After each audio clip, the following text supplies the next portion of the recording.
اللهم صل على سيدنا محمد وعلى آل سيدنا محمد كما صليت على إبراهيم وعلى آل إبراهيم في العالمين إنك حميد مجيد. قال الله تبارك وتعالى في كلامه المجيد: أعوذ بالله من الشيطان الرجيم. بسم الله الرحمن الرحيم. والضحى والليل إذا سجى ما ودعك ربك وما قلى وللآخرة خير لك من الأولى ولسوف يعطيك ربك وترضى ألم يجدك يتيما فآوى ووجدك ضالا فهدى ووجدك عائلا فأغنى فأما اليتيم فلا تقهر وأما السائل فلا تنهر وأما بنعمة ربك فحدث. قال المؤلف علیہ وعلی آلہ واصحابہ وسلم تسلیما کثیرا کثیرا کی شان بیان فرمائی ہے، اور آپ کے دشمنان مشرکین مکہ کا رد فرمایا ہے. اور یہ سورت مکیہ ہے جو حضور کی مکی زندگی میں نازل ہوئی. کچھ عرصے کے لیے جب وحی میں دیر ہو گئی تو مشرکین مکہ نے حضور صلی اللہ علیہ وسلم پر طعنہ زنی کی، اعتراض شروع کر دیے. آپ کو آپ کے رب نے چھوڑ دیا ہے، اب وہ آپ پر فرشتہ نہیں اترتا، وحی نہیں آتی. تو ان طعنوں کی وجہ سے حضور صلی اللہ علیہ وسلم کے دل پر جو بوجھ تھا اور حزن تھا اور غم تھا، اس صورت مبارکہ کے ذریعے اللہ تبارک و تعالی نے حضور کی تسلی فرمائی، حضور صلی اللہ علیہ وسلم کی عظمت شان بیان فرمائی، حضور صلی اللہ علیہ وسلم کو دنیاوی اور اخروی نعمتوں سے نوازا اور آپ کے دشمنوں کو جواب دیا. تو ابتدائی صورت میں اللہ نے دو چیزوں کی قسم کھائی تھی. فرمایا مجھے دن کی قسم ہے اور رات کی قسم ہے جب چھا جائے. یہ دو تو قسمیں ہو گئی. جواب قسم یہ تھا کہ ما ودعک ربک وما قلی، تیرے رب نے نہ تو تجھے چھوڑا ہے اور نہ ہی تجھ سے وہ ناراض ہے. ما ودعک ربک وما قلی. اور دوسرا ارشاد فرمایا وللآخرۃ خیر لک من الاولی، اور آپ کی ہر بعد والی گھڑی جو ہے وہ پہلی گھڑی سے زیادہ بہتر ہے. یعنی پہلی گھڑی بھی آپ کی بہتر ہے، کیونکہ حضور صلی اللہ علیہ وسلم تو آپ تو ہر وقت خیر ہی خیر تھے، لیکن آنے والی گھڑی جو ہے وہ زیادہ خیر اور زیادہ بہتر ہے. اور اس کے بعد اللہ تبارک و تعالی نے آپ سے وعدہ فرمایا کہ وَلَسَوْفَ يُعْطِيكَ رَبُّكَ فَتَرْضَىٰ، کہ آپ کو اللہ تبارک و تعالی آنے والے زمانے میں چاہے مراد دنیا ہو یا مراد آخرت ہو، آپ کو اتنا دیں گے کہ آپ کو راضی کر دیں گے. اگر مراد دنیا ہے تو حضور صلی اللہ علیہ وسلم کو اللہ نے غلبہ عطا فرمایا، بدر میں فتح عطا فرمائی، اللہ تبارک و تعالی نے خندق کے موقع پر امداد فرمائی، خیبر میں فتح عطا فرمائی، حتیٰ کہ مکہ مکرمہ اور سارے علاقے جو تھے ان پر حضور صلی اللہ علیہ وسلم کا پرچم اسلام لہرا گیا. اور وہ مشرکین مکہ جو حضور پہ طعنہ کرتے تھے ان کو اللہ نے ہمیشہ کے لیے حرم سے نکال دیا. ایک فیصلہ فرما دیا کہ انما المشرکون نجس فلا يقربوا المسجد الحرام بعد عامهم هذا. اعلان ہو گیا کہ مشرک جو ہے وہ پلیت ہے. ایک ظاہر کی پلیتی ہوتی ہے جو بدن کو لگتی ہے، اور ایک اندر کی پلیتی ہوتی ہے جو عقیدے کا پلید ہو. ایک آدمی کے کپڑوں پہ کوئی قطرہ پیشاب کا لگ گیا تو پلید ہو گیا، بدن پہ کوئی ناپاک چیز لگ گئی تو پلید ہو گیا. یہ ظاہری پلیدی ہوتی ہے. اور ایک وہ پلیدی ہے جو اندر کی پلیدی ہوتی ہے. اس سے مراد کیا ہے کہ عقیدے میں کفر آ گیا، عقیدے میں شرک آ گیا، اللہ کے سوا کسی غیر کو حاجت روا اور مشکل کشا سمجھ بیٹھا، اللہ کے سوا غیر کو نفع اور نقصان کا مالک سمجھ بیٹھا. تو اللہ نے فرمایا یہ عقیدے کے جو پلید ہیں ان کے لیے بھی ہم نے مسجد الحرام میں داخلہ منع کر دیا ہے کہ اب یہ داخل نہ ہوں. یہ علیحدہ بات ہے کہ کوئی چوری چھپے داخل ہو جائے. مراد یہ ہوتا ہے کہ حکم عام ہے کہ جب مسلمانوں کو ان کے کفر اور شرک کا پتہ چلے گا تو ان کو نکال دیا جائے گا. ورنہ تو کافر بھی چوری آ سکتا ہے، کوئی چوری چھپے وہ حکم کی خلاف ورزی ہوگی. لیکن حکم ان کا یہ ہے کہ فلا يقرب المسجد الحرام بعد عامهم هذا. تو یہ تو آپ کے لیے دنیا کا اعزاز تھا کہ اللہ تبارک و تعالی نے پھر مدینہ منورہ میں آپ کو اعزاز بخشا. حتیٰ کہ بنو قریظہ اور بنو نذیر جو تھے ان کو جلا وطن کر دیا گیا، اوس اور خزرج کے قبائل حضور کے غلام ہو گئے۔ یہ سارے اعزازات دنیا تھے۔ اور اسی طرح فرمایا کہ ہم قیامت میں بھی آپ کو دیں گے، اور اس سے مراد کیا ہے؟ یعنی شفاعت ہے، کہ قیامت والے دن حضور صلی اللہ علیہ وسلم کو اللہ تبارک و تعالی شفاعت کبریٰ بھی عطا فرمائیں گے، کہ جب آپ شفاعت کریں گے اور ساری دنیا کی جو مخلوق ہوگی سب کو فائدہ ہوگا۔ لیکن ایک شفاعت خاصہ ہے جو حضور صرف مومنین کے لیے کریں گے، موحدین کے لیے کریں گے، لیکن وہ لوگ جو گناہوں کی وجہ سے جہنم میں ہوں گے ان کے بارے میں حضور صلی اللہ علیہ وسلم شفاعت فرمائیں گے۔ تو اللہ نے فرمایا یہ بھی وعدہ ہے کہ ہم آپ کو اتنا دیں گے کہ آپ کو راضی کر دیں۔ اس لیے حضور پاک نے فرمایا کہ قیامت والے دن میں شفاعت کروں گا، میں پھر شفاعت کروں گا، میں پھر شفاعت کروں گا، حتیٰ کہ میرا پروردگار مجھ سے فرمائیں گے کہ ہر رضیت یا محمد، اے میرے نبی محمد مصطفیٰ تم اب راضی ہو گئے نہیں ہو گئے؟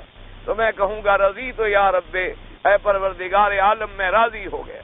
لیکن اسی کے ساتھ یہ بات بھی یاد رکھیں کہ قیامت والے دن حضور صلی اللہ علیہ وسلم کی شفاعت جو ہے، مشرک تو خیر کافر ہے، ان کے لیے تو شفاعت کا مسئلہ نہیں ہے، کیونکہ اللہ نے قرآن پاک میں واضح فرما دیا ہے کہ قیامت والے دن ما لهم من صدیق ولا حمیم۔ اسی طرح فرما دیا فما تنفعهم شفاعت الشافعین، کہ مشرکین کے لیے کوئی سفارش نفع پہنچانے والی نہیں ہوگی۔ اور اسی طرح احادیث مبارک سے یہ ثابت ہے کہ جو لوگ اہل بدعت ہیں، جنہوں نے دین کے اندر بدعتیں ایجاد کی ہیں، جنہوں نے دین میں ایسے نئے نئے طریقے نکالے ہیں کہ بظاہر تو دین ہے لیکن ان کا قرآن اور سنت سے کوئی تعلق نہیں ہے، تو حضور صلی اللہ علیہ وسلم اہل بدعت کی بھی سفارش نہیں فرمائیں گے۔ جیسا کہ صحیح حدیث مبارک میں موجود ہے کہ حضور حوض پاک پہ ہوں گے اور حوض کوثر سے آپ پانی پلا رہے ہوں گے۔ آپ بھی اللہ کے کعبے میں ہیں، دعا کریں کہ اللہ ہمیں بھی نصیب فرمائے کہ اللہ تبارک و تعالی قیامت میں ہمیں حوض کوثر سے پانی نصیب فرما دے اور پھر حضور صلی اللہ علیہ وسلم کے ہاتھوں سے نصیب فرما دے۔ تو حدیث مبارک میں آتا ہے کہ کچھ لوگ آ رہے ہوں گے لیکن اللہ کے فرشتے ان کو دھکے دے رہے ہوں گے۔ حضور فرمائیں گے چھوڑو ان کو، آنے دو، یہ تو میری امت ہے۔ تو فرشتے عرض کریں گے انک لا تدری ما احدثوا بعدک یا رسول اللہ، عرض کریں گے فرشتے کہ حضور آپ کو خبر نہیں ہے، یہ آپ کی امت ہے لیکن انہوں نے آپ کے بعد جو بدعتیں اور احداث کیا دین میں آپ کو پتہ نہیں ہے۔ حضور فرماتے ہیں جب وہ یہ کہیں گے میں کہوں گا سحقا لہم، لے جاؤ ان کو، لے جاؤ ان کو، ان کا میرے ساتھ کوئی تعلق نہیں ہے۔ اس لیے ہمیشہ یاد رکھیں کہ جو اہل بدعت ہے اس کے لیے بھی حضور پاک صلی اللہ علیہ وسلم کبھی شفاعت نہیں فرمائیں گے۔ لیکن بدعت کا معنی یہ ہوتا ہے کہ دین کے اندر کوئی نیا راستہ پیدا کیا جائے، یعنی قرآن میں بھی اس کا ثبوت نہیں ملتا، حدیث پاک میں بھی اس کا ثبوت نہیں ملتا، صحابہ رضوان اللہ علیہم اجمعین، خلفاء راشدین رضوان اللہ علیہم اجمعین کے عمل میں بھی ان کا کوئی ثبوت نہیں ملتا، اور وہ دین کا مسئلہ ہو۔ بعض لوگوں کو بڑی غلطی لگ جاتی ہے، اس لیے ہمارے بعض بھائی اعتراض کر دیتے ہیں کہ دیکھو جی اب یہ گھڑی ہے، حضور نے تو گھڑی نہیں باندھی، اب دیکھیں جی یہ بٹن ہے تو حضور نے بٹن بھی نہیں لگائے، اب دیکھو جی یہ اینک پہنے ہوئے ہیں مولوی تو حضور نے اینک بھی تو نہیں پہنی، تو یہ بھی تو بدعت ہوئی۔ یہ غلط بات ہے۔ بدعت کا معنی ہوتا ہے جو دین کے اندر نیا مسئلہ پیدا کیا جائے۔ دنیا کے معاملات کے اندر یہ معاملہ بدعت کا تو سوال ہی پیدا نہیں ہوتا۔ اب حضور کے زمانے میں تو کار بھی نہیں تھی، حضور کے زمانے میں تو بحری جہاز بھی نہیں تھے، لہذا ہم اس پہ حج نہ کریں۔ حضور کے زمانے میں ہوائی جہاز بھی نہیں تھے، حضور صلی اللہ علیہ وسلم کے زمانے میں ٹرینیں اور گاڑیاں اور کھانے پینے کی یہ چیزیں بھی نہیں تھی، حضور صلی اللہ علیہ وسلم کے زمانے میں مسجدوں کے اندر یہ قالین بھی نہیں بچتے، حضور صلی اللہ علیہ وسلم کے زمانے میں اس قسم کے پتھر بھی حرم میں نہیں لگائے گئے، حضور صلی اللہ علیہ وسلم کے زمانے میں اتنے اونچے مینارے بھی مساجد کے نہیں۔ تو یہ باتیں جو ہیں یہ تو ایک دنیاوی معاملات ہیں، یہ ایک لباس ہے، معقولات ہیں، مشروبات ہیں، یا دنیا میں عمارات ہیں، ان میں تو صرف ہم یہ دیکھیں گے کہ وہ چیز نہ ہو جس کو شریعت نے حرام کر دیا۔ یعنی اللہ تبارک و تعالیٰ نے اگر کسی چیز کو حرام فرمایا اس کا کھانا حرام ہے، اگر کسی چیز کو حلال فرمایا اب حضور کے زمانے میں بریانی ایسے نہیں پکتی تھی جیسے آپ کے زمانے، آپ لوگوں کے دور میں پکتی۔ حضور کے زمانے میں ایسے پلاؤ نہیں پکائے جاتے تھے جیسے اب پکائے جاتے، لیکن چونکہ گھی بھی حلال ہے، چاول بھی حلال ہے اور اس کا پکانا بھی حلال ہے، تو اس پر اعتراض نہیں ہوگا۔ اعتراض بدعت کا یہ ہوتا ہے کہ ایک طریقہ دین پاک میں نہیں تھا، حضور کے زمانے میں بھی نہیں تھا، صحابہ کے زمانے میں بھی نہیں تھا، اور اس کا قرآن اور حدیث میں کوئی اصل اور بنیاد بھی نہیں ملتی، اس کو بدعت کہا جائے گا۔ جیسے بعض مولوی بیچارے پھر کہتے ہیں دیکھو جی اگر ہم میلاد مناتے ہیں اور عرس مناتے ہیں تو حضور کے زمانے میں بھی تراویح نہیں تھی، تو لہذا یہ تو دین کا مسئلہ ہے، یہ بدعت ہوگا۔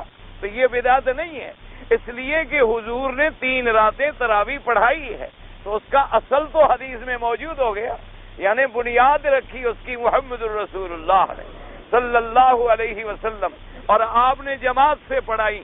صحیح حدیث مبارک میں موجود ہے کہ 3 راتوں کے بعد صحابہ انتظار کرتے رہے اور حضور اپنے گھر مبارک سے باہر تشریف نہ لے آئے۔ صحابہ کہتے ہیں کہ ہم کھنکھارتے بھی رہے، تھوڑی تھوڑی آواز بھی نکالتے تھے، لیکن ڈرتے بھی تھے کہ کہیں حضور ناراض نہ ہو جائیں، اور اس لیے بھی کر رہے تھے کہ شاید آقا ہمارے سو گئے ہوں اور آپ کی نیند نہ کھلی ہو تو آپ جاگ جائیں، کیونکہ کون ایسا شخص ہے جو نہیں چاہے گا کہ مصلی پہ حضرت محمد مصطفیٰ ہو اور حضور کی اقتداء میں نماز پڑھنے کا موقع ملے۔ تو صبح کی نماز میں جب آقا تشریف لے آئے، آپ نے فرمایا میں رات تمہاری آوازیں سنتا رہا، تمہارے کھانسنے کی آوازیں بھی مجھے آتی رہی، میں جاگ رہا تھا، لیکن میں تو جان کر نہیں آیا کہ کہیں میری نماز پڑھنا اللہ کو پسند آ جائے اور اللہ فرض فرما دے، تو میری امت تو 5 نمازیں نہیں پڑھ سکتی، تو اتنی رکعتیں کیسے ادا کرے گی؟ اس لیے میں نے رعایت کی ہے اور میں خود نہیں آیا۔ تو اس کے بعد بھی پھر صحابہ نے نمازیں پڑھی۔ آخر میں سیدنا امیر المؤمنین حضرت عمر بن الخطاب رضی اللہ تعالی عنہ نے جب دیکھا کہ مختلف حافظ علیحدہ علیحدہ نمازیں پڑھا رہے ہیں، تو آپ نے فرمایا کہ لو جمعنا علی واحد، کہ اگر ہم ان سب کو ایک قاری کے پیچھے کھڑا کر دیں تو کتنی بڑی جماعت ہوگی۔ تو آپ نے حکم دیا حضرت ابی ابن کعب کو۔ تو اب اصل حضور کی اپنی نماز پڑھانا بھی موجود، صحابہ کا پڑھنا بھی موجود، حضرت امیر المومنین حضرت عمر کا حکم بھی موجود، اور اس پر پھر صحابہ نے اکٹھے ہو کر حضرت ابی ابن کعب کے پیچھے پڑھی۔ تو لہذا ایسی باتوں سے حوالے نکالنا یا لوگوں کے عقائد کو گمراہ کرنا جو ہے یہ غلط بات ہوتی۔ جیسے کہتے ہیں جی خیرات کرنے کا تو قرآن میں حکم ہے، بالکل ہمارا ایمان ہے کہ خیرات کرنے کا حکم ہے، لیکن یہ جو ہم اپنی طرف سے پابندیاں لگاتے ہیں کہ مرنے والے کے 3رے دن کل ہوں گے، 7 جمعراتیں ہوں گی اور پھر چیلم ہوگا، یہ بدعات ہے۔ اسی چیزوں کو کہا جاتا ہے کہ دین کے اندر نئے نئے مسائل پیدا کرنا۔ ورنہ ایک آدمی فوت ہو گیا، آپ روزانہ خیرات کریں، آپ سارا سال خیرات کریں، آپ اس کے لیے مستقلاً مدرسے بنا دیں، مسجدیں بنا دیں، اس کے لیے خیرات کے بڑے بڑے ادارے کھول دیں، آپ اس کی جائیداد میں سے جتنی اجازت ہو ثلث میں سے بیواؤں اور یتیموں کے وظیفے مقرر کر دیں، آپ روزانہ غریبوں کے لیے ایک مستقل وظیفہ مقرر کر دیں تاکہ ثواب پہنچتا رہے، تو خیرات سے منع نہیں کیا گیا۔ لیکن یہ جو ہم نے طریقے بنا لیے کہ یہ ختم صغیر ہے اور یہ کبیر ہے، یہ بدعات ہے۔ اس لیے میرے بھائی اللہ تبارک و تعالیٰ سے دعا بھی کریں، اللہ ہر مسلمان کو بدعات سے بچائے، تاکہ قیامت والے دن ایسا نہ ہو کہ ہم کلمہ بھی نبی کا پڑھتے رہیں اور شفاعت سے بھی محروم ہو جائیں۔ اللہ تبارک و تعالیٰ حضور کی شفاعت سے محروم نہ فرمائے، ہم سب کو حضور کی غلامی نصیب فرمائیں۔ تو ایک معنی یہ تھا کہ وَلَسَوْفَ يُؤْتِيكَ رَبُّكَ فَتَرْضَىٰ، اللہ نے فرمایا کہ میرا مدنی ہم آپ کو دیں گے اور آپ کو راضی کر دیں۔ اب دیکھیں پہلے 2 قسمیں کھائی گئی اور 3 آپ کے لیے تسلیاں آ گئی۔ ایک تسلی آ گئی کہ مَا وَدَّعَكَ رَبُّكَ وَمَا قَلَىٰ، کہ نہ تو تیرے رب نے تجھے چھوڑا ہے اور نہ تیرے ساتھ ناراض ہے۔ اور دوسری تسلی آ گئی وَلَلْآخِرَةُ خَيْرٌ لَكَ مِنَ الْأُولَىٰ، آپ مشرکین مکہ کی مخالفت سے نہ گھبرائیں، آپ کا ہر آنے والا دن جو ہے وہ پہلے دن سے ہم زیادہ اونچا کر دیں گے۔ اور فرمایا وَلَسَوْفَ يُعْطِيكَ رَبُّكَ فَتَرْضَىٰ، اور ہم آپ کو اتنا دیں گے، اتنا دیں گے۔ آپ تو چند دن کی وحی کی تاخیر پہ گھبرا گئے، ہم آپ کو اتنا دیں گے کہ آپ کو راضی کر دیں۔ وَلَسَوْفَ يُعْطِيكَ رَبُّكَ فَتَرْضَىٰ، یہ 3 ہدایات دینے کے بعد اب اس کے بعد دیکھیں اللہ تبارک و تعالی نے آگے فرمایا الم یجدک یتیما فآویٰ کہ میرے مدنی محمد مصطفیٰ صلی اللہ علیہ وسلم، بلکہ ایک حدیث مبارک میں آتا ہے حضور نے فرمایا کہ میں نے اپنے اللہ سے ایک دفعہ درخواست کی اور حضور فرماتے تھے کہ کاش بہتر ہوتا کہ میں وہ بات نہ کہتا، لیکن میں اپنے رب سے کہہ بیٹھا۔ میں نے کہا کہ میرا اللہ تو نے سیدنا ابراہیم کو خلیل بنایا، میرا اللہ تو نے موسیٰ علیہ السلام کو کلیم بنایا، میرا اللہ تو نے داؤد علیہ السلام کے لیے پہاڑوں کو مسخر کر دیا، میرا اللہ تو نے سلیمان علیہ السلام کو جنات اور ہواؤں پہ حکومت عطا فرما دی، میرا پروردگار عالم تو نے فلاں پیغمبر کو یہ اعزاز بخشا۔ حضور فرماتی ہیں کہ جب میں نے یہ عرض کیا تو اللہ نے فرمایا الم یجدک یتیما فآویٰ کہ محمد مصطفیٰ کیا آپ کو ہم نے یتیم پایا پھر آپ کا ٹھکانہ نہیں دیا، ہم نے آپ کو بے خبر پایا پھر ہم نے آپ کو ہدایت نہیں کی، ہم نے آپ کو فقیر پایا پھر ہم نے آپ کو غنی نہیں بنا دیا، ہم نے آپ کو خاتم الانبیاء والمرسلین نہیں بنایا، ہم نے آپ کو رحمت للعالمین نہیں بنایا، ہم نے آپ کو اشرف الانبیاء والمرسلین نہیں بنایا۔ تو ایک روایت میں یوں بھی آتا ہے، اور ان آیات کا سب کا تعلق یہ ہے کہ الم یجدک یتیما فآویٰ کہ میرے مدنی محمد مصطفیٰ جب آپ یتیم تھے، ابھی آپ والدہ کے پیٹے مبارک میں تھے کہ آپ کے والد وفات پا گئے، آپ کی پیدائش کے بعد کچھ عرصے کے بعد 2 سال کے اندر اندر اس سے زیادہ تھوڑی مدت والدہ فوت ہو گئی، لیکن پھر ہم نے آپ کی کیسے حفاظت کی، کبھی عبد المطلب کو آپ کا غلام بنا دیا، کبھی ابی طالب کو آپ کا غلام بنا دیا۔ الم یجدک یتیما فآویٰ تو جب آپ ایک یتیم مکہ تھے ہم نے آپ کو نہیں چھوڑا تو اب نبی بنا کے کیسے چھوڑ دیں گے آپ؟ اس لیے فرمایا الم یجدک یتیما فآویٰ فوجدک ضالا فہدیٰ۔ یاد رکھیں ایک لفظ ضال کا معنی ہوتا ہے گمراہ، اور ایک لفظ ضال کا معنی ہوتا ہے کسی چیز سے بے خبر ہونا۔ اللہ کے نبی گمراہیوں سے پاک ہوتے ہیں، اللہ کے نبی معصوم ہوتے ہیں، اللہ کے نبی جتنے ہیں اللہ نے ان کو بچپن سے لے کر آخر تک پاک رکھا ہے۔ تو یہاں مراد یہ تھی کہ وَوَجَدَكَ ضَالًّا کہ میرے مدنی محمد مصطفیٰ کیا ہم نے آپ کو بے خبر نہیں پایا؟ آپ کو شریعت کی تفصیلات کا علم نہیں تھا، آپ کو قرآن کے احکامات کا علم نہیں تھا، آپ کو دین اسلام کی تفصیلات اور مبادی اور جزئیات کا پتہ نہیں تھا۔ مَا كُنْتَ تَدْرِي مَا الْكِتَابُ وَلَا الْإِيمَانُ لیکن دیکھو ہم نے آپ پر وحی بھیج کے آپ کو ہدایت دی اور پھر دنیا کے لیے ہادی بنا دیا۔ فوجدک ضالا فہدیٰ۔ اور بعض علماء نے فرمایا کہ جب آپ گم ہو گئے تھے پھر ہم نے آپ کو راستہ دکھلایا کہ حضور بچپن میں ایک دفعہ گم ہو گئے تو آپ کو راستے پر لایا گیا اور گھر میں پہنچایا گیا۔ بعض علماء نے بہرحال یہ ترجمہ کیا ہے، لیکن جمہور مفسرین نے وہی پہلا ترجمہ کیا۔ اور یاد رکھیں کہ جب وحی نہیں اتری، وحی کے آنے سے پہلے کسی مسئلے کا علم نہ ہونا کوئی عیب نہیں ہوتا۔ جب تک اللہ نہ بتلائیں، جب تک اللہ تبارک و تعالیٰ قرآن نہ اتارے، جیسے کہ کتنے مسئلے ہیں حضور سے جب پوچھا گیا آپ نے فرمایا انتظار کرو، میرا اللہ حکم دے گا تو میں مسئلہ بتلاؤں گا۔ اسی طرح اب نماز کا مسئلہ ہے، اسی طرح زکوٰۃ کا مسئلہ ہے، اسی طریقے سے جتنے قرآن کے اندر مسئلے ہیں یسألونک عن الأہلہ، اللہ نے فرمایا میرا مدنی لوگ آپ سے پوچھتے ہیں چاند کے مسئلے، قل ہی مواقیت للناس والحج، ان کو بتلا دو کہ ہم نے چاند کے حساب کو تمہارے میقات اور تمہارے حج اور تمہارے مسائل تمہارے احکام کے لیے مقرر کر دیا ہے۔ اسی طرح یسألونک عن المحیض، بعض لوگ آپ سے پوچھتے ہیں کہ حیض والی عورت کے ساتھ اس کا خامند مل سکتا ہے یا نہیں مل سکتا، تو اللہ نے فرمایا قل هو اذن فاعتزلوا النساء فی المحیض، اپنی امت کو بتلا دیں کہ حیض جو ہے وہ ناپاک چیز ہے، ان ایام میں کوئی مرد اپنی بیوی کے ساتھ قربت نہیں کر سکتا جب تک کہ وہ پاک نہ ہو جائے۔ تو جن مسائل کا پہلے علم نہ ہو اللہ نے وحی بھیج کے علم عطا فرمایا، تو اس لیے وحی کے آنے سے پہلے کسی چیز کے علم نہ ہونے کا مطلب جو ہے وہ کوئی شان میں کوتاہی نہیں ہوتی۔ کیونکہ حضور 40 سال مکے میں زندگی گزاری لیکن آپ نے کسی کو نبوت کی دعوت نہیں دی، آپ نے کسی کو توحید کی دعوت نہیں دی، آپ نے کسی کو دین کی دعوت نہیں دی، چونکہ وحی اترا ہی نہیں۔ اس لیے اللہ نے فرمایا وَوَجَدَكَ ضَالًّا فَهَدَىٰ، جیسے کہ یوسف علیہ السلام کے قصے میں اللہ نے فرمایا نحن نقص علیک احسن القصص بما اوحینا الیک ھذا القرآن وان کنت من قبلہ لمن الغافلین. کہ محمد مصطفیٰ صلی اللہ علیہ وسلم ہم نے یوسف علیہ السلام کا بہترین قصہ آپ پر بیان کیا ہے.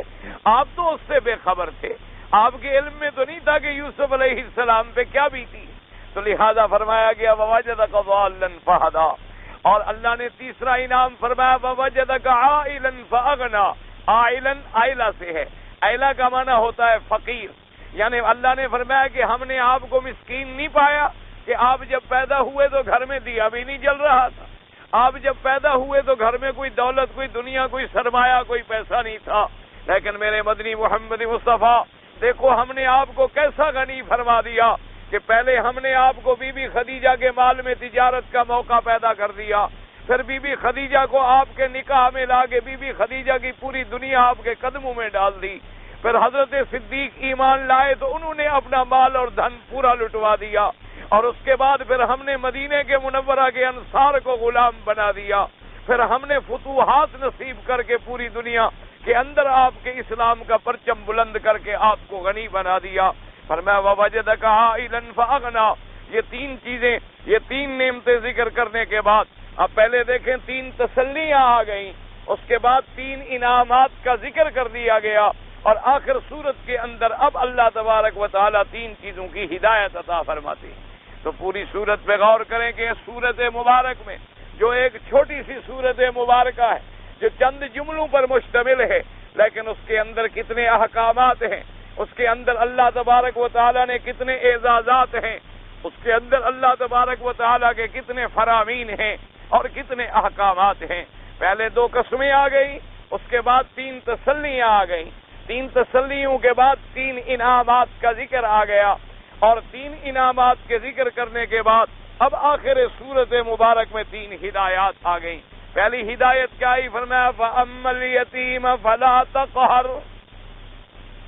فَأَمَّا الْيَتِيمَ فَلَا تَقْهَرْ. میرا مدنی محمد مصطفیٰ صلی اللہ علیہ وسلم پس یتیم جب آئے تو اس پہ کوئی ظلم نہ کر. کیا مانا؟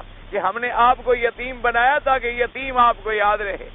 فرمایا تھا کہ یتیم تقہر. تقہر کا معنی قہر. قہر کا معنی کسی چیز پر تسلط حاصل کرنا، کسی چیز پہ غلبہ حاصل کرنا، کسی کے ساتھ زیادتی کرنی. اور یاد رکھو ان تین آیات میں بھی بعض ہدایات کا تعلق فعل سے ہے اور بعض ہدایات کا تعلق جو ہے وہ قول سے ہے، کیونکہ بعض اوامر کا تعلق فعلی ہوتا ہے اور بعض کا تعلق جو ہے وہ قولی ہوتا ہے. تو فرمایا فَأَمَّا الْيَتِيمَ فَلَا تَقْهَرْ. میرا مدنی آپ کو جو ہم نے یتیم بنا کے حفاظت کی، اب اس کا نتیجہ کیا ہے کہ کسی یتیم پر آپ زیادتی نہ کریں. اس لیے میرے آقا نے فرمایا، حبیب کبریا حضرت محمد مصطفیٰ صلی اللہ علیہ وعلا آلہ وصحابہ وسلم جب بھی حضور کا نام آئے درود شریف میں کوتاہی نہ کیا کریں، کیونکہ یاد رکھیں جب درود پڑھا جائے گا اللہ کی رحمتیں نازل ہوں گی، اور جب اللہ کی رحمتیں نازل ہوں گی تو اللہ کا قرآن سمجھ آئے گا. اس لیے حتیٰ کہ درود پاک کے بارے میں اتنی بڑی حدیث مبارک میں فضیلت آئی ہے. ایک صحابی نے پوچھا کہ حضور میں باقی اوراد بھی پڑھا کرتا ہوں لیکن میں ایسا کرتا ہوں ایک حصہ تو آپ کا درود پڑھتا ہوں. آپ نے فرمایا کچھ اور بڑھا دو. تو اس نے کہا اچھا حضور اب میں آدھا درود پڑھوں گا اور آدھا باقی چیزیں پڑھا کروں گا. آپ نے فرمایا کچھ اور بڑھا دو. اس نے کہا حضور اچھا میں 2 حصے وقت کے درود پڑھوں گا. آپ نے فرمایا کچھ اور بڑھا دو. اس نے کہا حضور اچھا پھر میں سارا ہی درود شریف پڑھتا رہوں. تو آپ نے فرمایا اب اللہ تیرے ہم اور غم جو ہے وہ دور کر دے گا. تو لہذا مسلمانوں کو چاہیے کہ جب نام سنیں تو حضور پاک پہ فوراً درود پاک بھیجیں.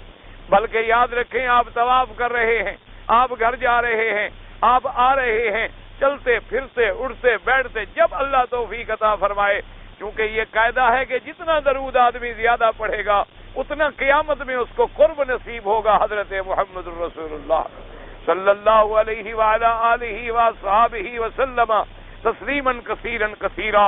اسی لیے علماء نے لکھا ہے کہ قیامت والے دن سب سے زیادہ قریب جو ہوں گے وہ علماء ہوں گے جنہوں نے حدیث رسول کی خدمت کی ہے، کیونکہ انہوں نے ساری زندگی حدیث پڑھائی، اور جب حدیث پڑھائی تو کیا کہا؟ قال قال رسول اللہ صلی اللہ علیہ وسلم، قال قال رسول اللہ صلی اللہ علیہ وسلم.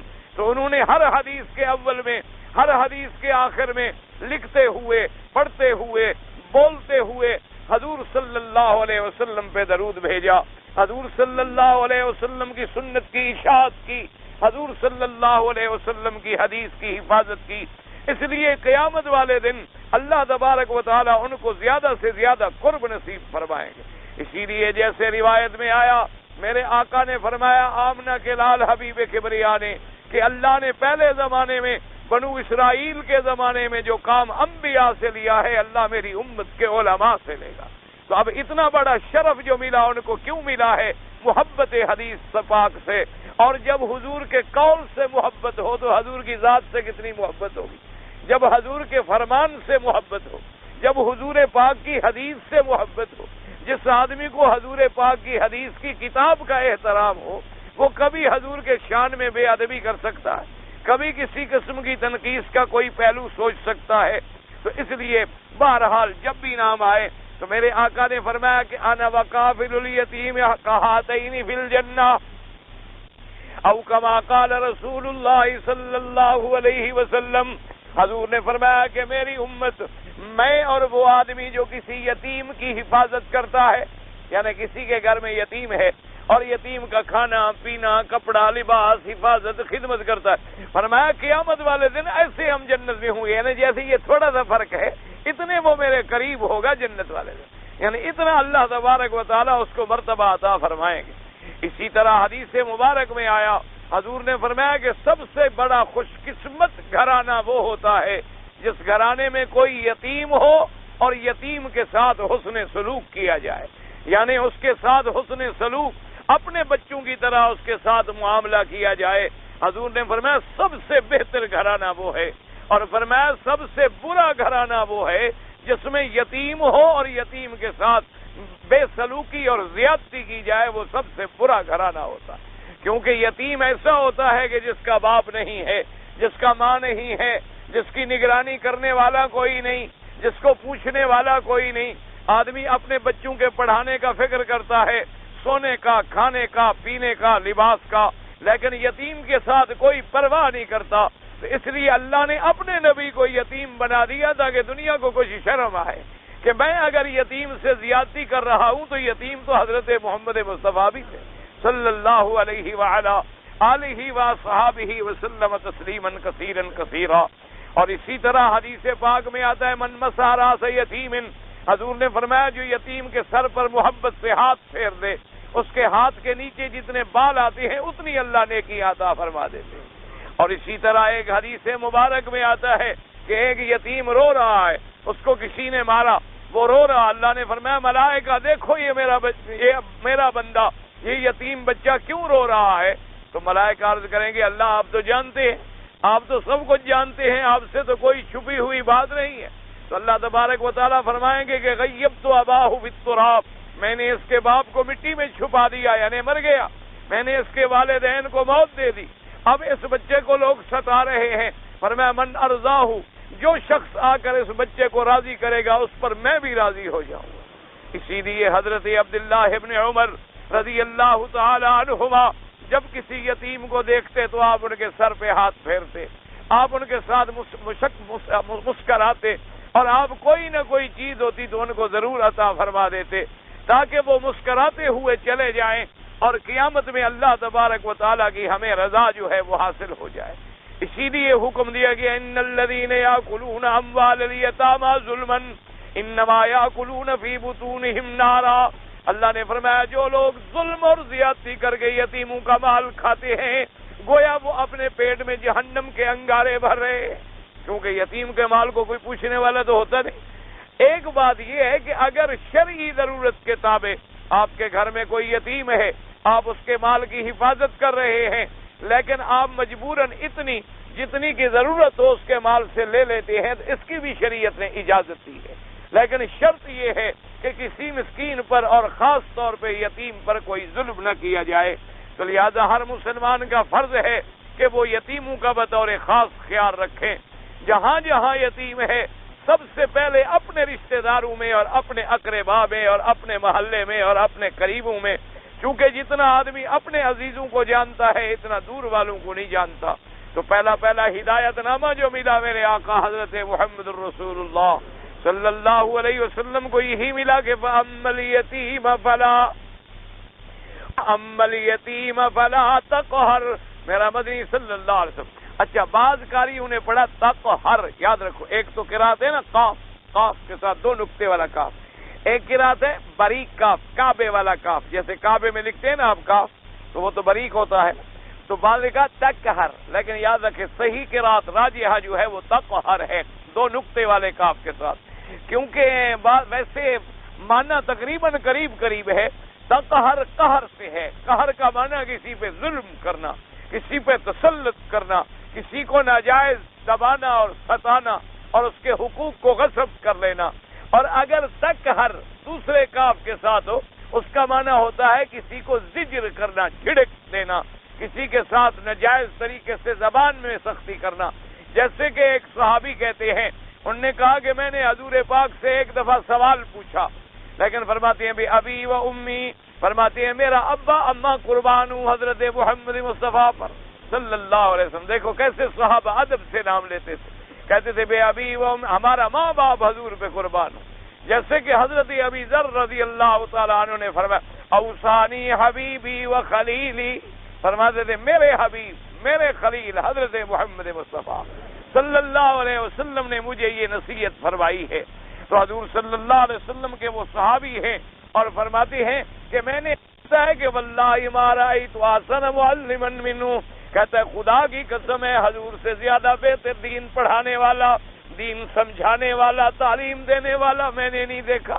کہتا ہے ما قہرنی، حضور نے مجھے جھڑکا بھی نہیں، ولا ضربنی وما ضربنی، مجھے حضور نے مارا بھی نہیں، وما شتمنی، مجھے حضور نے کوئی گالی بھی نہیں دی، میں جو کہتا رہا حضور سنتے رہے۔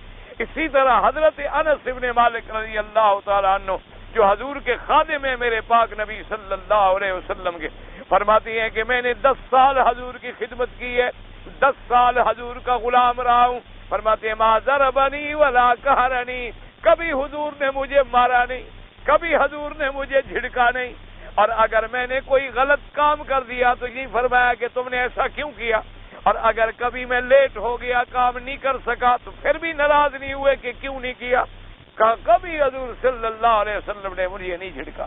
لیکن یاد رکھو اللہ نے قرآن میں لفظ یتیم لیا ہے، یعنی جیسے یتیم بے سہارا ہوتا ہے، معنی یہ ہے کہ بے سہارا کے ساتھ ظلم نہ کریں، چاہے وہ یتیم ہو، بعض یتیم نہیں بھی ہوتے لیکن غریب ہے، مسکین ہے، مریض ہے، واجب الرحم ہے، تمام اس میں شامل ہو جائیں۔ فرمایا فَأَمَّا الْيَتِيمَ فَلَا تَقْهَرْ، ایک اور دوسری ہدایت کیا دی، فرمایا وَأَمَّا السَّائِلَ فَلَا تَنْهَرْ، اور میرا مدنی صلی اللہ علیہ وسلم اگر کوئی سوال کرے تو اس کو نہ جھڑکیں، اگر کوئی سوال کرے، اگر کوئی چیز مانگے تو یہ نہیں کہ آپ اس کو جھڑک دیں یا آپ آگے ایسا کچھ سخت لفظ کہہ دیں، اللہ تبارک و تعالیٰ معاف فرمائے، کیونکہ شریعت کا مسئلہ ہے۔ حضور نے فرمایا اگر کوئی سائل سوال کرے تمہارے پاس آ کے مانگے، ایک حدیث میں آتا ہے کہ چاہے وہ گھوڑے پر بھی چڑھ کے آئے پھر بھی کچھ دے دو، اور ایک حدیث میں ہے کہ اگر اس کے پاس 2 کڑے سونے کے بھی ہوں تب بھی کچھ اس کو دے دو۔ سائل جو ہے اگر اس نے غلط سوال کیا قیامت میں وہ خود جواب دے گا۔ اگر وہ غلط سوال کر رہا ہے، جیسے کہ حدیث پاک میں آیا کہ جو آدمی تندرست ہے، جو آدمی مزدوری کر کے کھا سکتا ہے لیکن پھر بھی وہ لوگوں سے مانگتا پھرتا ہے، فرمایا خموش خدوش فی وجہہ یوم القیامہ، قیامت والے دن اللہ ان کے چہرے پھٹے ہوئے زخموں سے اٹھائیں گے تاکہ لوگوں کو پتہ لگے کہ میں نے یہ چہرہ اس کو عزت کے لیے دیا تھا، اس نے اس کو لوگوں کے سامنے سوال کر کے ذلیل کیا ہے، تو آج میں اس کے چہرے کو بھی رسوا کروں گا تاکہ پورے حشر کی مخلوقات دیکھ لیں۔ یہ تو علیحدہ بات ہے کہ بلا ضرورت سوال کرنا جو ہے وہ حرام ہے۔ اگر ایک آدمی جوان ہے، تندرست ہے، جیسے اللہ پاک رحمت فرمائے، جیسے آج کل بعض لوگوں نے تو ایک پیشہ بنا لیا ہے کہ عمرے میں آ جائیں گے رمضان میں اور دیکھیں جی ہمیں اللہ تبارک و تعالیٰ کے کعبے کی اور حضور کے روضے کی بڑی تڑپ ہے، نہ کعبے کی تڑپ ہوتی ہے نہ روضے کی تڑپ ہوتی ہے۔ ایک پروگرام ہوتا ہے رمضان میں جائیں گے، حج تک بھیک مانگیں گے، حج بھی کرائیں گے، واپسی پہ 40-50 ہزار روپیہ بھی لے آئیں گے۔ اپنے ملک میں کہاں ہم کما لیں گے؟ اگر یہاں سے 10,000 بھی مل گیا تو ابھی 70,000 بن جائے گا۔ تو حج بھی پڑھ لیا اور سال کی کمائی بھی کر لی اور اگلے سال پھر رمضان میں تیار کھڑے. تو یہ جو ہے یہ حج مقصد ہی نہیں ہوتا. اسی لیے میرے آقا نے فرما دیا تھا کہ قیامت کی نشانیوں میں نشانی ہے کہ بڑے لوگ آئیں گے سیر کرنے کے لیے، وہ حج کرنے نہیں آئیں گے کہ چلو بھی یورپ دیکھ لیا، مکہ مدینہ بھی دیکھ لو، چلو اس دفعہ یہ وزٹ بھی کر لو، دیکھیں تو صحیح مکہ مدینہ کیا ہوتا ہے. اور فرمایا جو درمیانہ طبقہ ہے وہ تجارت کے لیے حج کرے گا. اور ایسے لوگ اب موجود ہیں، عمرے پہ بحری جہازوں پہ آئے، مال بھر کے آئے، بیچ لیا، ابھی چلے گئے، ابھی حج پہ پھر آ جائیں گے. اصل مقصد کیا ہے؟ مال بیچنا ہے کہ وہاں سے مال لائیں گے یہاں بیچ دیں گے، یہاں سے چیزیں لے جائیں گے وہاں بیچ.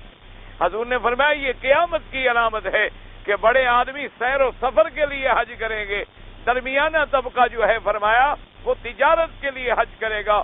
اور حضور نے فرمایا میری امت کے مولوی شہرت کے لیے حج کریں کہ میری امت کے مولوی ہر سال حج پہ آ رہا ہے، جی فلاں بڑا مقبول ہے، جی اللہ کا جی پہنچا ہوا بندہ ہے، ہر سال حج پہ جاتا ہے. خدا جانے اللہ کے نزدیک کون مقبول ہے اور کون مقبول نہیں. ساری زندگی مدینے میں رہنے والے نفاق پہ مر گئے، ساری زندگی مکے میں زندگی گزارنے والے جناب وہ جہنم کی آگ میں چلے گئے، ساری زندگی حضور کو دیکھنے والے ابو جہل ابی لہب جہنم میں جلتے مر گئے. تو یہ کیا ہوتا ہے؟ اور ایک آدمی ایسا بھی ہوتا ہے کہ حج اس کو کبھی نصیب نہیں ہوا لیکن وہ اللہ کا ولی ہے، اللہ کا پیارا ہے اور شان والا ہے اور مرتبے والا ہے. تو فرمایا قیامت کی نشانیوں میں ہے کہ میری امت کے مولوی جو ہیں وہ شہرت کے لیے حج کریں گے. اور فرمایا قیامت کی نشانیوں میں ہے کہ میری امت کے غریب جو ہیں وہ بھیک مانگنے کے لیے حج کریں گے. تو یہ باتیں سب سے پہلے الصادق المصدوق، وہ سچی ذات جس نے کبھی زبان سے جھوٹ نہیں بولا، حضرت محمد مصطفیٰ صلی اللہ علیہ وسلم نے پہلے فرما دیا تھا. اور آج وہ علامات قیامت ہمارے سامنے. آپ دیکھ لیں مثال کے طور پر کہ 1,00,000 آدمی آیا عمرہ کرنے کے لیے، میں اللہ کے کعبے میں ذمہ داری سے کہتا ہوں ان میں 50,000 کو بھی عمرے کا مسئلہ کا پتہ ہی نہیں ہو، یعنی آدھے لوگوں کو ہو. یہ بھی میں بہت بڑا مبالغہ کر رہا ہوں، ورنہ اکثر لوگ آتے ہیں، کوئی کہتا ہے میں صفا مروانی دوڑا، کوئی کہتا ہے میں نے دوڑنا ہی مروہ سے شروع کیا، کوئی کہتا ہے میں نے 4 چکر لگائے اور چھوڑ دیا، کوئی کہتا ہے جی مجھے بال کٹانے یاد ہی نہیں رہے، کوئی کہتا ہے میں نے احرام اپنے ملک سے نہیں باندھا جی جدے میں آگے باندھا، کوئی کہتا ہے مکے میں آ گیا اور پھر جا کے بی بی عائشہ کی مسجد سے احرام باندھا، کوئی کہتا ہے جی میں نے 2 بال کٹوائے، کوئی کہتا ہے جی بال کٹانے ہی بھول گئے، کوئی کہتا ہے بال نہیں کٹایا پھر مدینے چلا گیا پھر بغیر احرام کے میں آ گیا. یعنی یہ جب تم عمرے کے لیے آ رہے ہو تو تم نے عمرے کی تیاری نہیں کی، تم نے کسی عالم سے جا کر مسئلہ ہی نہیں پوچھا، تم نے کسی سے جا کر یہ سیکھا ہی نہیں کہ میں نے عمرہ کیسے کرنا، میں نے وہاں جا کے کیا کیا احکام ادا کرنے ہیں.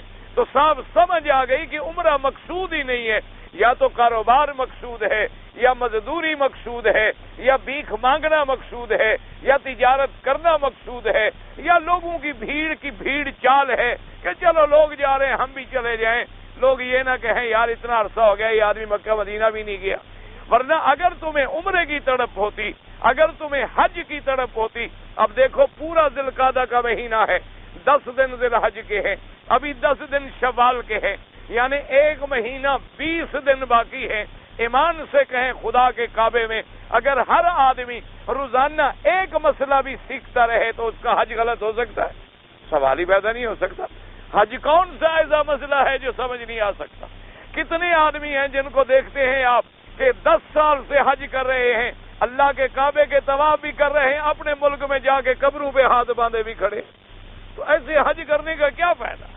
خدا کے کعبے کا طواف بھی کر رہے ہیں اور قبر کا طواف بھی کر رہے ہیں، اللہ کے کعبے میں آ کے اللہ اکبر ایاک نعبد و ایاک نستعین اور حضور کے روضے کا بھی طواف کر رہے ہیں.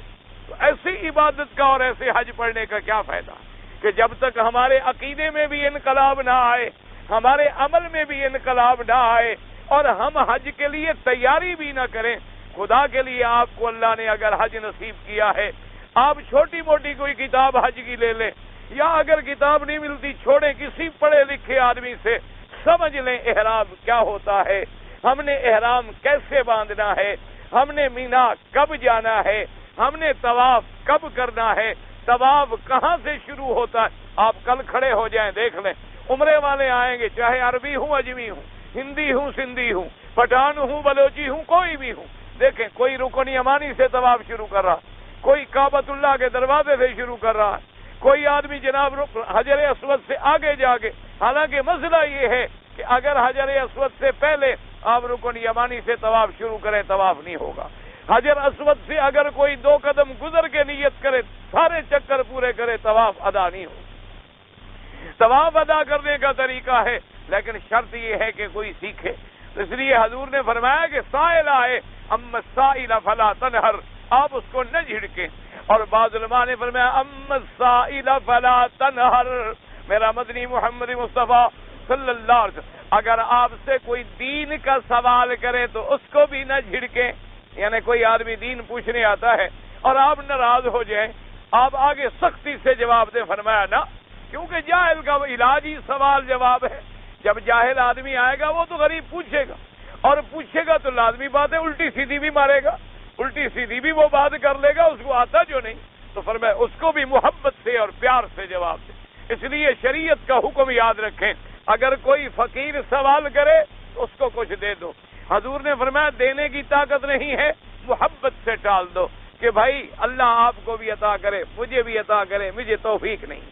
آپ پیار سے اور محبت سے اس کو ٹال دیں، اس پہ کسی قسم کا اعتراض نہ کریں، اس کو جھڑک نہ دیں، اور اس کو طنز نہ کریں، اس کو برا نہ سمجھیں، اور اگر کسی کو کچھ دے دیا ہے تو پھر اس پر احسان نہ جتلایا کریں، اپنے ثواب کو اور صدقات کو ضائع نہ کیا کریں۔ اگر کوئی آدمی دین کا مسئلہ پوچھے تو بالکل ناراض ہو کے جھڑک نہ دیں، بلکہ محبت سے پیار سے اس کے سوال کا جواب دیں۔ اگر مجبور ہیں، آپ کے پاس وقت نہیں ہے، تو آپ کہہ سکتے ہیں کہ میرے بھائی ذرا آپ فارغ ٹائم میں مجھ سے مل لیں، بعد میں آ کر مجھ سے سوال کر لیں۔ اور علماء نے لکھا ہے کہ ہاں اگر کوئی سائل دین سیکھنے کے بجائے بلا وجہ پریشان کر رہا ہے تو اس کو جھڑکا جا سکتا، اس کو روکا جا سکتا ہے کہ اس کا مقصد سوال نہیں ہوتا۔ بعض لوگوں کا مقصد دین میں فساد ہوتا ہے، ان کا مقصد سوال نہیں، ایک تو ان کا مقصد یہ ہوتا ہے کہ میں ایسا سوال پوچھوں مولوی جواب نہ دے تاکہ لوگوں کو پتہ چلے کہ یہ بھی کوئی بڑا مولوی ہے، یا اس کے سوال کا مقصد یہ ہوتا ہے کہ ایسا سوال کروں مولوی جواب دے تو جھگڑا شروع ہو جائے، یا اس کا مقصد یہ ہوتا ہے کہ اعتراض برائے اعتراض۔ ورنہ سوال کا معنی یہ ہوتا ہے کہ آپ کو ایک چیز معلوم نہیں ہے، فاسألوا اہل الذکر ان کنتم لا تعلمون، اگر تم نہیں جانتے ہو تو علم والوں سے جا کے پوچھ لو تاکہ وہ تمہیں بتا دیں اور اس کے مطابق جا کے تم عمل کرو۔ تو اس لیے بہرحال سائل کا لفظ عام ہے، لیکن پہلا قول زیادہ راجح ہے کیونکہ یتیم کے بعد سائل کا ذکر آیا ہے۔ پہلی آیت میں تھا اما الیتیم فلا تقہر، کسی یتیم پہ ظلم نہ کریں، سختی نہ کریں، اس پر تسلط نہ کریں، اس کا مال نہ کھائیں۔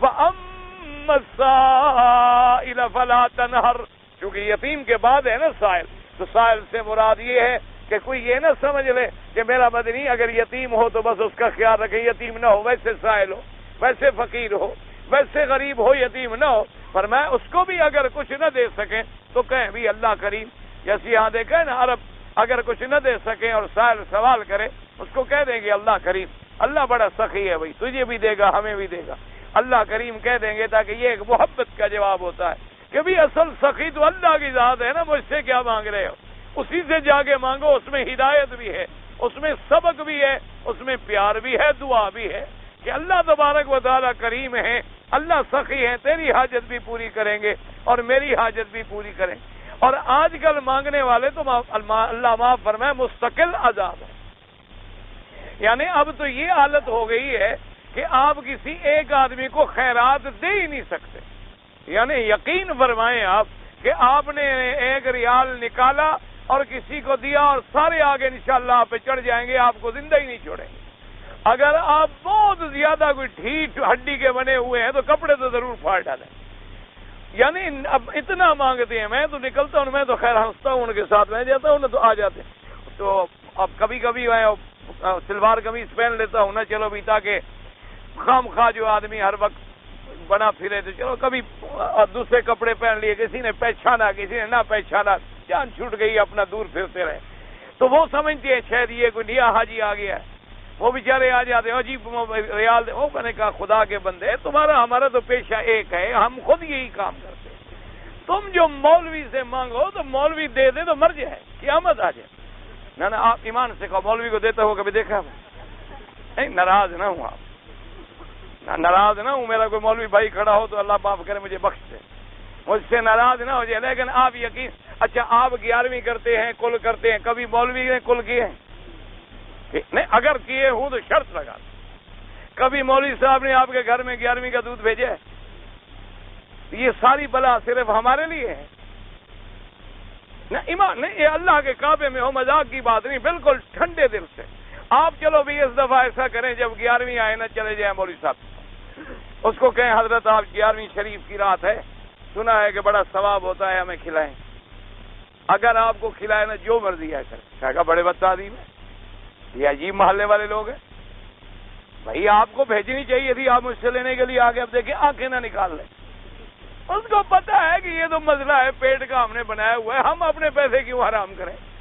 مجال ہے وہ کل کرے، مجال ہے مولوی نے کبھی 7 جمعراتیں کی ہوں، اگر آپ کے علاقے میں کی ہوں تو یاد کر لیں، اگر کی ہوں نا جتنا مرضی ہے مجھے گالیاں دینا، آپ کو میں نے معاف کیا۔ اس لیے بہرحال فرمایا کہ سائل کو جھڑکے نہیں، 2 باتیں ہوں گی، اب تیسری بات، وَأَمَّا بِنِعْمَةِ رَبِّكَ فَحَدِّثْ، حدث کا معنی حدیث سے بیان کرنا، اللہ نے فرمایا جو تیرے رب نے تجھ پہ نعمت کی ہو اس کو بیان کر، کیا معنی؟ یعنی اللہ اگر آپ کو نعمت دے تو اس کو بیان کریں، بیان کرنے کے 2 معنی ہیں، ایک تو شکر کریں کہ اللہ نے اللہ نے مجھے سب کچھ دیا ہے، اللہ کا کروڑ کروڑ شکر ہے، اللہ نے ہمیں رزق دیا ہے، مال دیا ہے، اولاد دی ہے اللہ، اور ایک معنی یہ ہوتا ہے علماء نے لکھا کہ اگر اللہ نے تجھے عبادت کی توفیق دی ہے وہ بھی لوگوں میں بیان کرتا کہ لوگوں کو شوق ہو، ریا مقصد نہ ہو، ریا مقصد نہ ہو، شہرت مقصد نہ ہو، لیکن شوق، ساتھیوں میں شوق پیدا ہو کہ جی الحمدللہ آج تو اللہ نے اتنی مہربانی کی کہ رات میری آنکھ جلدی کھل گئی، میں نے تہجد بھی پڑھ لی، میں نے 3 طواف بھی کر لیے، میں نماز فجر پڑھ کے پھر قرآن پڑھتا رہا، پھر اشراق پڑھ کے نکلا ہوں تاکہ دوسرے ساتھی کو بھی جذبہ پیدا ہو۔ اما بنعمت ربک فحدث، اور اسی طرح اگر کوئی تجھ پہ احسان کرے، کوئی تجھ کو ہدیہ دے، کوئی چیز دے، حضور نے فرمایا تم اس کو بدلہ دو، اگر بدلہ نہیں دے سکتے ہو تو کم از کم اس کی تعریف تو کرو لوگوں میں، اس لیے فرمایا من لم یشکر الناس لم یشکر اللہ، جو بندوں کا شکر نہیں کرتا وہ اللہ کا شکر بھی نہیں کرتا، اور ایک حدیث میں آتا ہے من لم یشکر القلیل لم یشکر الکثیر، فرمایا کہ جو تھوڑے کا شکر نہ کرے وہ زیادہ کا بھی شکر نہیں کرے گا، اور جو بندوں کا شکر نہ کرے وہ اللہ کا شکر بھی نہیں کرتا، اور فرمایا جو اللہ تمہیں، ایک صحابی کو حضور نے دیکھا کان رص الثیاب، میلے کپڑے بالکل پھٹے ہوئے پہنے ہوئے تھا، حضور نے دیکھا، آپ نے فرمایا حل لک من مال، تمہارے پاس کوئی مال شال ہے؟ اس نے فرمایا نعم یا رسول اللہ، نعم من کل الاموال، اس نے کہا حضور میرے پاس تو ہر قسم کا مال ہے، یعنی پیسے بھی ہیں، گائے بھی ہیں، اونٹ بھی ہیں، مقصد یہ تھا کل علم، تو آپ نے فرمایا حل ترى اثر نعمتہ علیک، عجیب آدمی ہو، اللہ نے تمہیں سارا مال دیا تو اللہ کی نعمتوں کا تیرے بدن پر کوئی اثر بھی نہیں، تم عجیب آدمی ہو، اللہ نے تمہیں مال دیا، اچھا کپڑا پہنو، اچھا کھانا کھاؤ، اچھا لباس پہنو، اچھی طرح سے زندگی گزارو، یہ کیا ہے کہ مال میں گھر مال سے بھرا ہوا ہو اور شکل دیکھو تو اللہ معاف فرمائے، لباس دیکھو تو پھٹا ہوا ہے، کھانا دیکھو تو اللہ معاف کر دے، فرمایا نا یہ بھی اللہ کی ناشکری ہے، اللہ اگر نعمتیں عطا فرمائے تو اس نعمت کا تیرے بدن پر بھی اثر ہونا چاہیے، کیونکہ اللہ جمیل ہیں اور وہ جمال کو محبوب فرماتے ہیں، اچھا آدمی لباس پہنے، اچھی آدمی خوشبوئیں لگائے، اچھا گھر میں اپنے بچوں کو کھانا کھلائے، اچھے سے اچھا کپڑا پہنے، شرط یہ ہے کہ حلال ہو، حرام نہ ہو، اس لیے فرمایا وَأَمَّا بِنِعْمَةِ رَبِّكَ فَحَدِّثْ، اور اب اللہ کی نعمتوں کو بیان کریں اور شکر ادا کریں، تو اللہ کی نعمتوں کا شکر 2 طرح ہوگا، قولی بھی اور فعلی بھی، یعنی زبان سے بھی شکر ادا کریں، یا تم پر کوئی نعمت کرے، احسان کرے تو اس کا بدلہ ادا کریں، اگر تمہیں بدلہ دینے کی طاقت نہ ہو تو اس کو جزاک اللہ خیر الجزا، اور اس کا لوگوں میں ذکر کریں گے فلاں آدمی نے جی مجھ پہ یہ احسان کیا ہے، ماشاءاللہ بڑا سخی آدمی ہے، بڑا اچھا آدمی ہے، اس نے فلاں وقت میں محتاج تھا تو اس نے میری بڑی مدد کی، تو اس کا یہ ذکر کرنا جو ہے یہ بھی شکر ہے، تو جب آدمی بندے کا شکر کرتا ہے تو گویا اللہ کا شکر کرتا ہے، تو اسی لیے آپ دیکھیں کہ اللہ تبارک و تعالی نے اس میں اشارہ کیا کہ میرا مدنی محمد مصطفیٰ ہم نے جو آپ پر انعامات کیے ہیں، دنیاوی انعامات، اخروی انعامات، ظاہری انعامات، باطنی انعامات، آپ کی صورت میں انعامات، آپ کی سیرت میں انعامات، تو آپ بھی اللہ کے شکر میں بڑھ جائیں۔ اس لیے فرمایا وَأَمَّا بِنِعْمَةِ رَبِّكَ اما بنعمت ربک فحدث، تو ساری زندگی حضور صلی اللہ علیہ وسلم نے اپنے اللہ کے شکر کے اندر گزاری۔ اسی لیے حدیث مبارک میں آتا ہے کہ حضور جب رات کو نماز پڑھتے، تہجد پڑھتے، اتنی دیر قیام فرماتے کہ آپ کے پاؤں پہ ورم آ گئی، تو آپ کی خدمت میں عرض کیا گیا کہ حضور آپ اتنی تکلیفیں کیوں برداشت کرتے ہیں؟ تو پتہ ہے حضور نے کیا جواب دیا؟ فرمایا فلا اکون عبدا شکورا، فرمایا کیا تم یہ نہیں چاہتے ہو کہ میں اللہ کا شکر گزار بندہ بنوں؟ جس اللہ نے مجھ پر اتنی انعامات کی ہیں تو اس کا میں شکر ادا نہ کروں؟ اس لیے حضور صلی اللہ علیہ وسلم اپنے قول سے بھی، اپنے عمل سے بھی اور اپنے فعل سے بھی ہر لحاظ سے اللہ کا شکر ادا فرماتے۔ اسی طرح میرے آقا کی حدیث مبارک ہے، حضور نے فرمایا کہ مومن جو ہے وہ ہر حال میں کامیاب ہے۔ صحابہ نے پوچھا حضور کیسے؟ فرمایا کہ اگر مومن پہ مصیبت آتی ہے صبر کرتا ہے، اللہ اس کو جزا دیتے، اور اگر مومن کو خوشی ملتی ہے شاکرہ، اللہ کا شکر کرتا ہے، اللہ تبارک و تعالیٰ پھر اس کو جزا دیتے ہیں۔ اللہ تبارک و تعالیٰ آپ کو بھی اور مجھے بھی صبر کی اور شکر کی توفیق عطا فرمائے۔ بھائی کسی زندہ آدمی کے لیے طواف کا مطلب یہ ہے، آپ ایسا کریں کہ طواف تو کریں اپنے لیے، کیونکہ یہ قاعدہ ہے کسی کے لیے جب زندہ ہے، اللہ سب کو توفیق دے، آپ طواف اپنے لیے کریں، طواف کرنے کے بعد اس کے لیے دعا کر دیا کریں، اللہ تبارک و تعالیٰ ثواب عطا فرمانے والے ہیں۔ اچھا، اگر کوئی آدمی جیسے کوئی فوت بھی ہو گیا، ہاں والدین ہیں یا کسی نے وصیت کی ہے، ذمہ لگایا ہے، اس میں فقہا نے اجازت لکھی ہے، ورنہ بہتر طریقہ یہی ہوتا ہے کہ آپ عبادت کریں اپنے لیے، ان کے لیے دعا کریں، اللہ تبارک و تعالیٰ مغفرت عطا فرمائیں۔ اچھا، 2 ماہ کے بچے کے لیے احرام ضروری ہے؟ کوئی ضروری نہیں ہے۔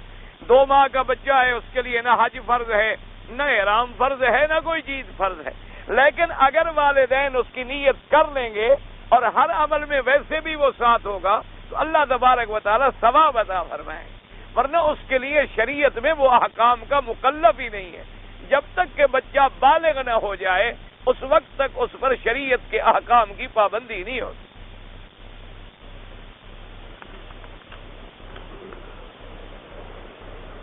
میں مدینہ منورہ میں آیا، مدینے سے بھی عمرہ کیا ہے، اور میں ہندوستان سے آیا ہوں، حج کرنا چاہتا ہوں، اور جدہ اتر کر سیدھا مدینہ منورہ چلا گیا تھا، وہاں سے احرام باندھا۔ بالکل ٹھیک ہے، کوئی بات نہیں، آپ جدہ سے اترے مدینہ شریف چلے گا۔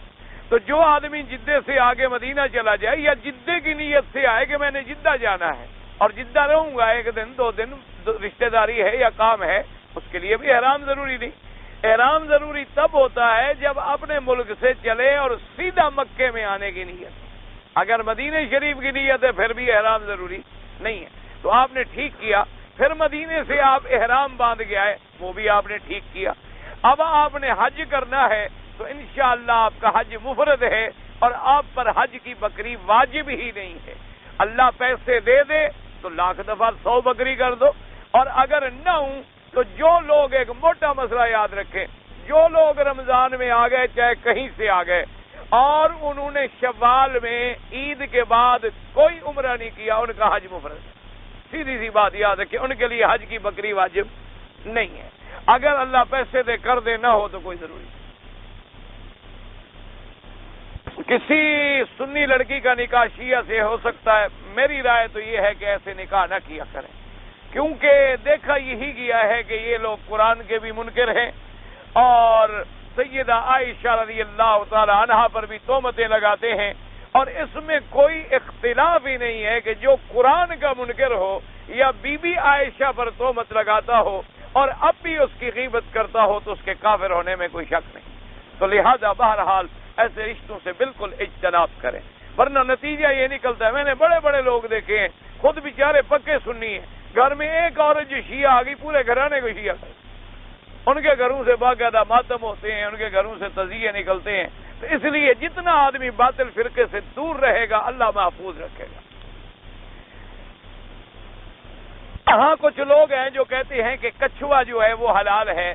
بھائی بہرحال یاد رکھیں کہ مذاہب اربع ہیں، یعنی شافعی ہیں، حنفی ہیں، مالکی ہیں، حنبلی ہیں. تو بعض ائمہ کے نزدیک جو بھی دریائی چیزیں ہیں وہ سب حلال ہیں، وہ اس میں کسی چیز کی پابندی ہی نہیں لگاتے.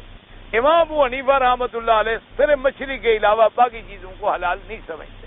باقی ان مسائل پر دلائل ہیں، آپ نے دیکھنے ہیں تو کوئی کتاب کھول لیں، وہاں آپ کو ساری حدیثیں، سارے دلائل مل جائیں گے کہ بھئی جن لوگوں نے منع کیا کیوں منع کیا. اب یہ اتنی ٹائم تو نہیں ہوتا کہ ایسے مسائل کے لیے 2-2 4-4 دن چاہیے، پھر باقی سوال تو پڑے رہیں گے. ایک آدمی دیکھیں جی احرام پاکستان سے آیا، احرام نہیں باندھا، جدے یاد آیا اس کو ایک بکری ادا کرے، انشاءاللہ پھر ٹھیک ہو جائے گا مسئلہ.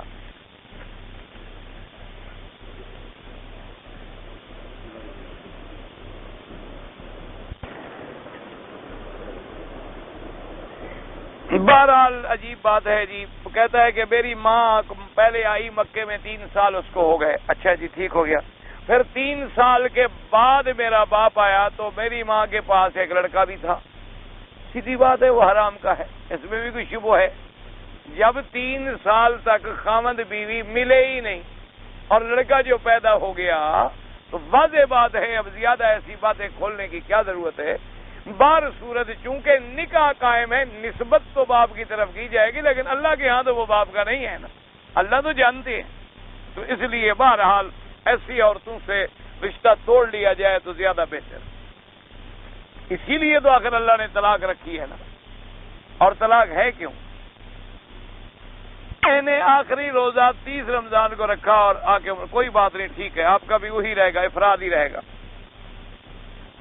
ایک آدمی سے اگر رمضان میں گناہ کبیرہ ہو جائے اور 3-4 روزے بھی ضائع ہو جائیں، سب سے پہلے توبہ کرو، توبہ کا دروازہ کھلا ہوا ہے. بڑے سے بڑا گناہ بھی ہو جائے، اللہ فرماتے ہیں بندہ رو کے گر جائے اور پھر گناہ کو چھوڑ دے، میں بخشنے کے لیے تیار ہوں. ساری زندگی گناہوں میں گزر جائے، ایک دفعہ جو رو پڑے نا، اللہ فرماتے ہیں ملائکہ میرے بندے کو پتہ چل گیا ہے کہ میرا بھی کوئی رب ہے بخشنے والا، تو تم گواہ ہو جاؤ میں نے معاف کر. لیکن توبہ کا معنی یہ ہوتا ہے کہ اس گناہ کے قریب پھر نہ جائے. یہ توبہ نہیں ہوتی کہ توبہ توبہ توبہ توبہ توبہ توبہ اور کر بھی رہا ہے، یہ توبہ نہیں ہوتی. توبہ کا معنی ہوتا ہے اس گناہ پہ ندامت ہو اور ہمیشہ کے لیے چھوڑ دے اور آئندہ نہ کرنے کا وعدہ کرے، پھر توبہ کرے، اللہ معاف کر دے. جو روزے چھوٹ گئے ان کو قضا کرے. بعض عمرہ لوگ آئے ہیں پاکستان سے براستہ کویت، تو بعض نے تو کویت سے احرام باندھ لیا، ان نے تو ٹھیک کیا. بعض جدے میں آ گئے تو وہ میقات گزر گئے، وہ ایک ایک بکری ادا کرے. قاعدہ یہ ہے کہ یا اپنے ایئرپورٹ سے باندھ لیں یا آپ جہاز میں باندھ لیں. اور بھئی احرام کوئی مشکل ہی نہیں. بعض کہتے ہیں نہیں میرے پاس چادریں نہیں تھی، چادریں نہ ہوں آپ قمیص اتار کے سلوار میں بیٹھے رہے. جی وضو نہیں تھا، نہ پڑھے نماز، لبیک اللہم لبیک لبیک لا شریک لک لبیک، یا اللہ تو جانتا ہے میرے کپڑے بند پڑے میں کیا کروں، میں نیت کر رہا ہوں، جب اترو چادر باندھ لو. کون سا مشکل مسئلہ ہے؟ اگر مسئلہ سمجھ لو تو مسئلہ تو مشکل ہے ہی نہیں. تمہیں وضو نہیں، تمہیں غسل نہیں، تیرے پاس کپڑے نہیں، جہاز میں آ گئے، اب تمہیں پتہ ہے بھی آدھے گھنٹے کے بعد تو جدہ آ جائے گا، تو آپ وہی قمیص اتار لیں اور وہی بیٹھے بیٹھے نیت کر لیں لبیک بعمرۃ لبیک اللہم لبیک لبیک لا شریک لک لبیک. کوئی نماز ضروری نہیں، وہ تو 2 رکعت نفل ہے. کوئی پڑھے گا نہیں پڑھے گا، کیا ہو گیا؟ وہ تو پڑھنا ضروری نہیں.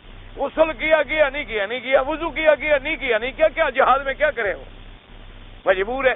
جب اترے آرام سے چادریں بھی باندھ لیں، آرام سے موقع ملے تو جناب پھر وہیں کھڑے ہو کے غسل کریں، لیکن پھر نیت ہو جائے تو خوشبو والا صابن نہ لگائے. مسئلہ دین بڑا آسان ہے، لیکن کوئی سمجھے بھی تو صحیح رہا. کراچی عید الفطر مکے میں ادا کی، مدینہ پاک شوال میں گیا، تو بہرحال شوال میں عمرہ ہو گیا تو وہ بن گیا متمتع. آپ کرسی پہ بیٹھ جائیں، یہ کرسی کبھی وفا کرتی ہے؟ اللہ کی زمین نیچے ٹھیک ہے.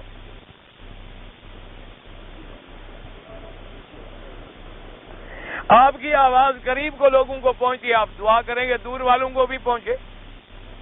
یہ تو بس آپ کا ہے، آپ دعا کریں. ہمارے یہاں جو 786 لکھتے ہیں بسم اللہ کے بجائے، یہ بدعت ہے. حضور نے کبھی 786 نہیں لکھا، کبھی 787 نہیں لکھا، صحابہ نے کبھی نہیں لکھا. یہ لوگوں نے ایسے گھڑا ہے کہ یہ عدد ہے اور بے کے 2 ہوتے ہیں، الف کا 1 ہوتا ہے اور پتہ نہیں تے کے 3 ہوتے ہوں گے. بہرحال مجھے نہیں آتے الحمدللہ ثم الحمدللہ، اور نہ سیکھنے کا کوئی شوق ہے، اللہ محفوظ رکھے. بہرحال یہ بدعت، سیدھی سی بات. لکھیں تو بسم اللہ الرحمن الرحیم لکھیں. عیدہ کے لیے روانہ ہوئے. رمضان نہ ہونے کی وجہ سے فلائٹ پر تقریباً 9 بجے تک کھایا. بعد میں اندازے کے مطابق گزر گیا ہے، ہم نے نہیں کھایا، بغیر سحری کے روزے کی نیت کی. بہرحال دیکھیں، اگر آپ ہوائی جہاز میں آ رہے تھے، آپ نے وقت کے مطابق روزہ رکھا ہے تو ٹھیک ہے. اگر وقت کے مطابق روزہ نہیں تھا، مثلاً آپ جناب کھا رہے ہیں اور سورج بھی کھڑا ہوا ہے، یا آپ ساری کر رہے ہیں اور ابھی جناب وہاں فجر کی نماز بھی ہو چکی ہے، تو بہرحال اگر وقت ٹھیک تھا آپ کا روزہ ٹھیک ہو گیا. اگر وقت ٹھیک نہیں تھا آپ روزہ قضا کریں. ایک موٹی بات یاد رکھیں. جیسے ابھی میں آ رہا تھا رمضان شریف میں، تو باقاعدہ چونکہ الحمدللہ وہ جہاز سعودیہ کا تھا، انہوں نے کہا کہ بالکل نہیں، ہم جن کو روزہ ہے کھانا نہیں دیں گے کیونکہ ابھی سورج کھڑا ہوا. وہ لوگ دین جانتے ہیں، مسئلے جانتے ہیں. ایک ہماری ہوتی ہے برادری ماشاءاللہ، وہ کہتے ہیں جی کراچی میں افطار ہو گیا. وہ شریف آدمی تم اب کراچی میں تو نہیں ہو نا. اور جب کراچی سے آدمی چلتا ہے تو مشرق کی طرف سفر کر رہا ہوتا ہے، تو جوں بھی آپ جائیں گے تو سورج تو اور اونچا ہوتا چلا جائے گا. جیسے کہ آپ مغرب کی طرف جائیں گے تو آپ غروب کی طرف زیادہ قریب ہوتے چلے جائیں گے. اسی لیے تو 2 گھنٹے کا فرق ہوتا ہے کہ آپ سورج کے غروب کی طرف سفر کریں یا طلوع کی طرف سفر کریں. تو تقریباً 1.5 گھنٹے کے بعد جا کر افطار کا وقت ہوا.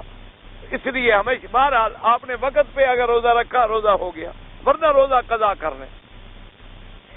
آب کوثر جو جنت میں ملے گا وہ افضل ہے یا زمزم کا پانی؟ زمزم کا پانی افضل ہے، کیونکہ حضور صلی اللہ علیہ وسلم کا دل مبارک جو ہے وہ زمزم کے پانی سے دھویا گیا.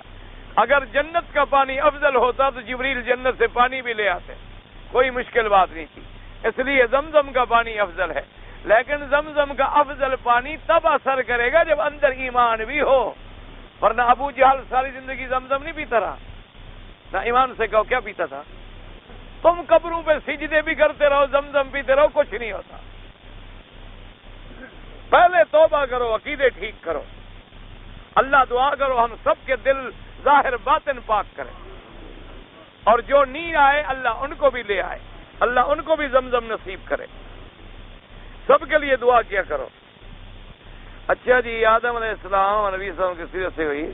کہتا ہے جی آدم علیہ السلام نے حضور صلی اللہ علیہ وسلم کے وسیلے سے دعا کی تھی. بہرحال یہ کسی صحیح حدیث مبارک میں نہیں ہے. بعض روایات میں ہے تو وہ روایتیں ضعیف ہیں، اور کوئی ضعیف روایت عقیدے میں حجت نہیں بن سکتی. عقیدے میں حجت اللہ کا قرآن یا حدیث متواتر مشہور معروف، وہ حجت بن